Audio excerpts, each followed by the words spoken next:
Before traveling Japan in an RV, we thought we had a pretty good idea of what to expect. We imagined quiet roads, beautiful scenery, convenience store food, and the freedom to just drive wherever we wanted. But after spending 2 weeks living out of a tiny camper van and driving through rural Japan, we realized that there were so many things that nobody really tells you about RV life in Japan. Some things made traveling easier than almost anywhere we've ever been, and others honestly caught us completely off guard. Oh my gosh, the mountains here and everything's just so beautiful and like well kept and clean, and oh, I'm so happy. We've pretty much been smiling all day and a lot has gone wrong today. Japan's probably not the first country people think of when it comes to van life or road trips. I know when we first came up with the idea, we didn't even really know if it was possible. But honestly, after spending some time here, it started to make perfect sense. The country feels incredibly safe, the roads are beautiful, the scenery changes constantly, and there's just this feeling that almost anything you need is never too far away. At least that's what we thought before actually trying it ourselves. Because once we started driving through tiny mountain villages, sleeping in parking lots, and figuring out daily life inside a small RV, the experience became something completely different. G'day guys, as you can see, we have the beautiful Mount Fuji behind us. We are coming to you today from Japan, and we are sleeping at the base of the mountain here in our beautiful camper van that we hired from Tokyo RV Campers.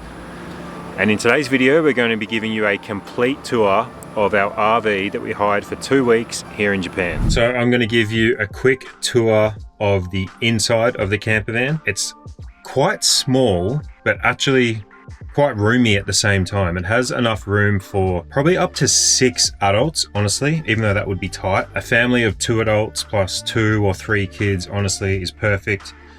For us 3, it's been great having just 2 adults and 1 baby. So I'll give you a little walk around of the cabin here. Starting with the top bunk here.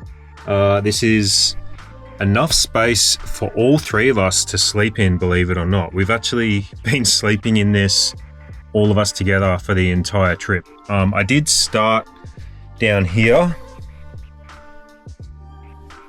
in the bottom bunk on my own, but it was a little bit tight, and honestly, like, it got a little bit cold at night. We weren't running the heater because we were free camping, so I ended up sleeping up here with the other 2, and it was fine, and it's been honestly great. So there is this top bunk, and then you've got another bunk bed here, which is good for either a full-size adult or a kid easily. And then the bottom bunk, see here we have another mattress. We've pretty much just been using these 2 bunks here as like our storage. So we've had our suitcases on here, we've had like our hiking carrier, anything we want to just come and grab really quick, we've stored up here. And it's been great. There's a cool back window here. Look at the view we've got here. So you can lay there and stare out the window. And then we've got, as well as the double bed over the top of the driver's seat, 2 bottom bunks plus the dining room here. So you've got a 2 or 3 seater on this side, and then another 2-seater on this side, which actually turns into a bed as well. So you could sleep another 2 adults there or a couple of kids there. We haven't used it as a bed at all. We've just kept it as the table. This table is really cool because it moves back and forward. So if you want it closer to you while you're eating. Actually, the other cool thing about this is you can drive around with, I think, up to 6 adults, no, maybe 7. Because these back seats actually have seat belts as well. So yeah, you could have 2 people sitting in the back here, then 2 people on this side, and then there's 3 seats in the front as well. So then we've got this awesome window here, which, like, we got stunning views of Mount Fuji. It's a really cool spot to just sit, and I've been doing a little bit of work. We have like our lunch and dinner, and we get to have like a really nice view. And then as you come in here, there's storage for shoes. Big no-no in Japan, wearing shoes inside. So we've been taking our shoes off every time we come into the camper. Luckily it hasn't been raining too much, so it hasn't been like muddy or anything. Oh, there's also this huge storage here which looks like maybe at one point it was a, I don't know, it could have been a bathroom, but this is a huge storage area here as well. So we've also kept stuff in here that we didn't really need. And so yeah, it's quite big. Like you've got another 1, 2, 3, 4 little closets. So all the windows have curtains that close up. So when we've been sleeping at the roadside stations, we've closed everything up and it's been really quiet and dark. I think that's because at the Michi-no-Ekis, it is kind of like a rule that you have to keep quiet. So there's nobody like listening to music or yelling or anything like that. It's like really peaceful, and it's been surprisingly very easy to sleep at the roadside stations, which we've done probably 80% of this trip.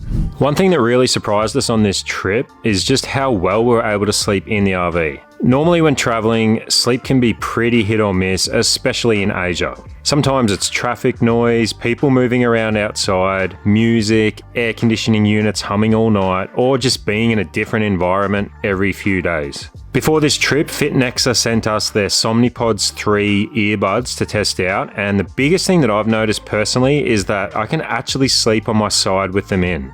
If you've ever tried side sleeping with regular earbuds, you'll know exactly what I mean. Usually after 20 minutes, your ear starts hurting and you end up just taking them out.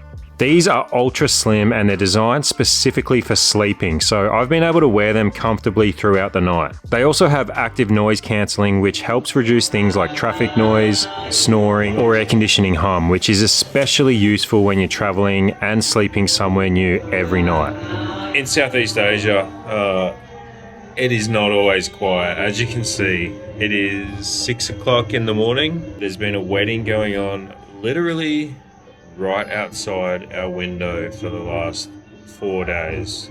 Also through the app you can play nature sounds and sleep audio, and it even includes sleep tracking if you're interested in seeing how you're actually sleeping while on the road. For us, they became a really useful part of our travel setup, especially on longer trips like this one around Japan. If you want to try them out for yourself, we'll leave a link down below in the description and you can check them out. Now back to the RV. Probably the most important feature of the RV is this here. So this RV runs off 2 batteries. You've got the car battery, which obviously runs everything in the front, and then you've got the rear battery or the main battery, which runs all of the appliances and the electronics in the back here. So you've got the main switch, which you can see here. You turn on whenever you park or you want to use the lights. So there's 3 main lights, and then there's like a couple of switches for the appliances. So we've got a fridge. Haven't used the fridge at all because honestly it's cold. We just put our drinks and whatever we want outside. And then you've got the heater as well, which runs off the battery, but it also draws from the fuel tank. So that's important to note. It doesn't run off fuel, but it does draw a little bit of fuel when it's running. So if you're low on fuel, it'll shut off. We found that out the hard way. And it shut off in the middle of the night for us. But there's a meter here so you can keep track of how much battery there is. Honestly, hasn't even got past the green line for us, so we haven't run it too hard. There's also a sink here with running water and a water tank. You've got your clean water and your dirty water, so if you need to tip out your dirty water, you can do that. This has been an amazing RV to do free camping. You can literally drive it anywhere, park it anywhere, and stay overnight. You could probably do 2 or 3 nights even without having to plug in or anything or charge the battery back up. And then as far as driving goes, it's very, very easy. It's got a really small turning base. I think it's a 2.7 litre engine. I could be wrong about that. Automatic.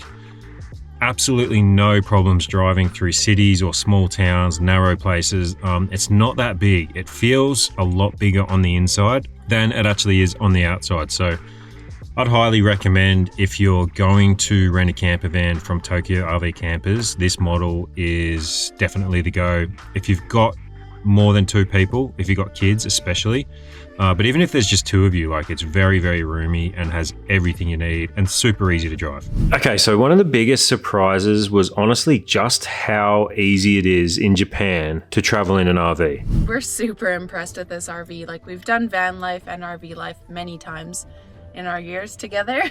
This is like has everything you need and like nothing more, nothing less. It's super fuel efficient and like not difficult to park, or yeah, we've just had a really pleasant experience so far. I think Japan might be the best van life destination, which I thought it was going to be really tough. It's actually the opposite, because the Michi-no-Ekis, you're legally allowed to camp there. There's toilets. If you want to use onsens, they're everywhere, so you can go shower. There's also these internet cafes which have showers in them. It sounds weird, but apparently all the van lifers use them, so we're going to go and do that later today as well. And it's like a few dollars to go and have a hot shower, and they give you a towel. And there's vending machines everywhere. You're never going to be stuck without water. There's 7-Elevens literally every couple of kilometers. So like, it just feels like the most hassle-free van life we've ever done. Yeah, 100%. Within the first couple of days, we realized the entire country almost feels built for road trips. Everywhere we stopped, there were clean public bathrooms, convenience stores, vending machines, parking areas, and roadside stations. Even in some of the smaller little villages, like where we didn't expect to see anything, it never really felt too difficult to find somewhere to stop, take a rest, maybe grab some food, and have a sleep. And honestly, compared to a lot of other countries where we have done RV life, there was also something else that we noticed pretty much right away. And that was that we felt incredibly safe. Even parking overnight somewhere unfamiliar never felt nearly as stressful as what we expected. To be completely honest, our first night, I was kind of sketching out. Like, we're just parked in this random parking lot kind of near a shopping center, and if we had done this in North America, which we have before, I would have been absolutely freaking out. But after just a couple of hours being there and seeing other people there doing it, it really didn't feel that sketchy at all. But at the same time, nobody really prepares you for just how small some of the roads in Japan actually are.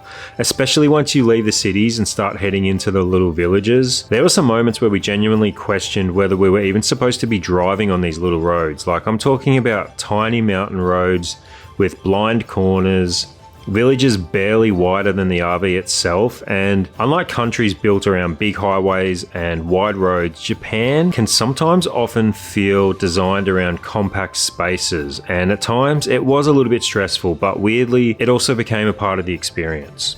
Okay, we got a little bit distracted and a little bit cocky thinking we like had this all sorted, and we missed an exit. And we've added about an hour of driving. we've messed up like a couple times actually. I think we missed 2 exits, but it's so hard. Like, there's so many roads and traffic and freeways here in Tokyo. We just need to get out of the city. Yeah, it just like keeps adding time on though, like telling us that we're gonna be there, and it just keeps being like the same amount of time. We've basically been driving for an hour and nothing's pretty much happened. We're really hungry, and we can't seem to find like anywhere to stop for food, but it's okay. We know that there's food where we're gonna be camping, so we'll just, when we get there, we get there. The beer and the pork buns and the ramen are gonna taste incredible. And pretty much from the first day we were there, convenience stores basically became the center of our entire routine. And that's because convenience stores are extremely convenient in Japan. We went there for morning coffees, late night meals, bathroom stops, snacks, water, diapers for our baby, literally everything, charging devices. Like, anytime we needed anything, our first stop was a convenience store. And at some point, it honestly felt like we were just surviving almost entirely off Lawson's, 7-Eleven, and Family Mart. And yet, somehow, it never really got old. We looked forward to going to the convenience store every morning to get a coffee or hot chocolate or whatever, and our egg sando, and be on with our day. Made it to a 7-Eleven. Not quite there yet, but just need to stop for a snack. Literally haven't eaten all day. So let's see what they got in this roadside 7-Eleven here. Japan's convenience stores are honestly on a completely different level. If you've been there before, you know exactly what I'm talking about. There were nights where we'd pull into a random parking area in the middle of nowhere, absolutely buggered from the drive, and still somehow end up eating a better meal than what we expected from a convenience store. Trying the famous Lawson's strawberry cream sandwich. Honestly, didn't think it would be that great looking at it, but heard too much about it. Now we gotta try it. Strawberry sandwich. How is it? It's like strawberry shortcake, honestly. It's actually really good.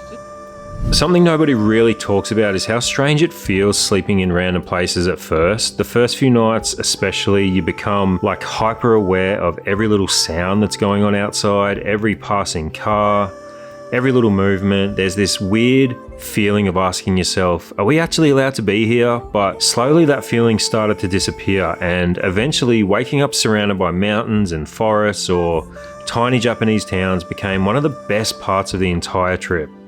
Honestly, some parts of rural Japan almost didn't feel real. The deeper that we drove into the countryside, the more it felt like we were seeing a completely different side of Japan than most tourists ever experience. I'm talking about tiny villages with empty roads, old houses, little mountain towns, rice fields absolutely everywhere, and because we were traveling slowly in the RV, I feel like we actually had time to experience it properly. We weren't just rushing from one major tourist attraction to the next, and I think there's something about road tripping through Japan that makes the country feel quieter, slower, and somehow more personal. And some parts of RV travel in Japan were much cheaper than what we expected, and then I guess other parts definitely weren't. So food honestly ended up being surprisingly affordable most of the time, especially if you're using convenience stores regularly.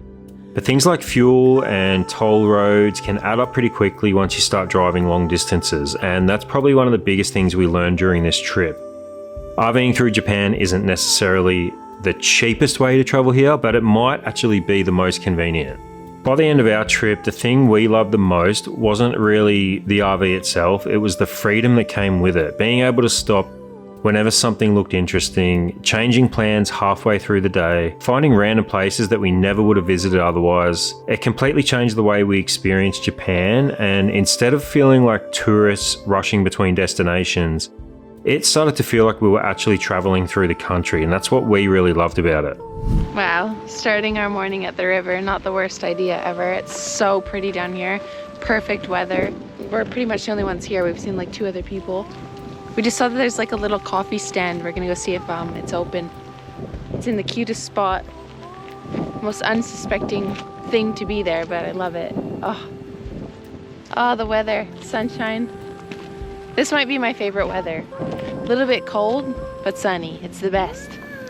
Honestly, RVing through Japan ended up becoming one of our favorite travel experiences we've ever had. And not because it was perfect. There were stressful moments, of course. There's tiny roads, long drives, confusing parking situations, there's a language barrier, but somehow all of those little things became part of the experience, and in the end, it gave us a side of Japan we probably never would have seen otherwise. If you've ever thought about road tripping through Japan, honestly, just do it.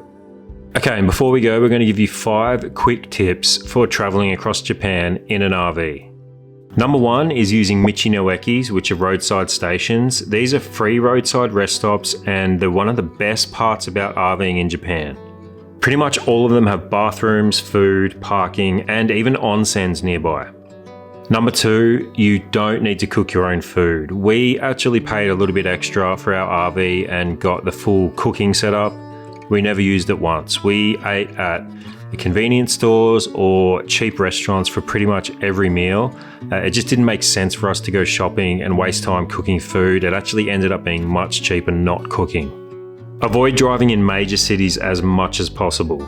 Places like Tokyo and Osaka are just extremely stressful and expensive for RV parking, and Japan is best explored by RV in the countryside, in the mountains, and in the coastal towns.